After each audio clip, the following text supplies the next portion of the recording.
Hello, today I'm in Volkswagen Beetle.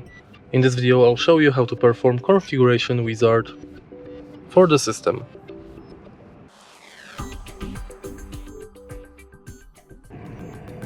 In the beginning, let's take a look at the screen display and go to menu. Enter settings, scroll all the way down and enter configuration wizard. Now the configuration wizard helps you with the initial setup. You can fully implement the wizard with start or select a desired function directly.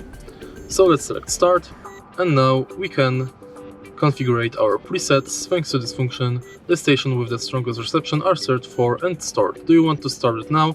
I recommend you to do it, but I will go next. Now we will connect our phone with the car, so let's search for Betty on our Bluetooth settings on smartphone.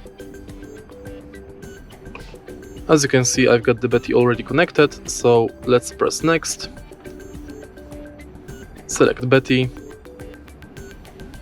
pair, tap yes, and it's done. Press OK, and now let's press end. And that's basically it. The configuration wizard has been done. If you find this video helpful, please leave a like, comment and subscribe.